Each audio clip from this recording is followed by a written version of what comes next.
اگر کسی شخص کے ساتھ قرآن مجید نہیں ہے، قرآن مجید کے 2 رکوع 4 رکوع آدھا پارہ اگر کسی زندگی میں روزانہ کی بنیاد پہ نہیں ہے تو اس کی زندگی کا نور اس سے روٹھ گیا ہے۔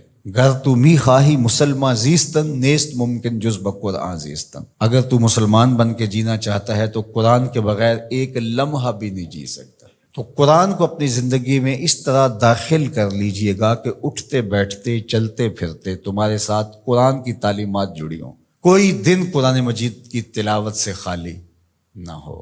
ہمیں اس کی ترغیب دی گئی ہے اور یہ خوش بختی کی علامت ہے کہ تمہارے ساتھ قرآن ہو۔ فرمایا گیا کہ وہ سینہ ایک قبرستان کی طرح ہے جس میں قرآن نہیں ہے۔ تو ایک تو قرآن مجید کی کچھ صورتوں کو باقاعدہ یاد کر کے اپنے سینوں میں نقش کرنا چاہیے، جس طرح سورۃ الملک ہے قرآن مجید کی دوسری صورتیں، اگر اس کے علاوہ بھی آخری پارہ جو ہے اگر سب یاد ہو جائے تو کم از کم آدھا پارہ آخری یاد کر لیں۔ سورہ الواقعہ ہے، سورہ یاسین قلب القرآن کہا گیا ہے، ایک مرتبہ سورہ یاسین پڑھنے سے 10 مرتبہ قرآن پڑھنے کا ثواب ملتا ہے۔ اور جو شخص اپنے دن کا آغاز سورہ یاسین سے کرتا ہے سارا دن وہ اللہ کی امان میں رہتا ہے۔ سورہ حشر کی آخری 3 آیات پڑھنے کی تلقین کی گئی ہے شام سویرے۔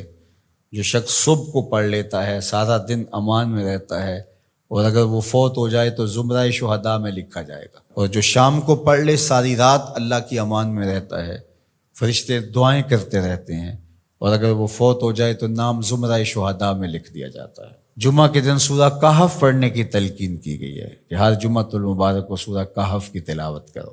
تو قرآن زندگی میں شامل کیا جائے، یہ بدبختی سے بچاتا ہے، قبر میں روشنی لاتا ہے، اجالے لاتا ہے، اور سورہ کہف پڑھنے والے کی قبر میں روشنی ہوں گی، یہ قبر میں روشنی لے کے جائے گی۔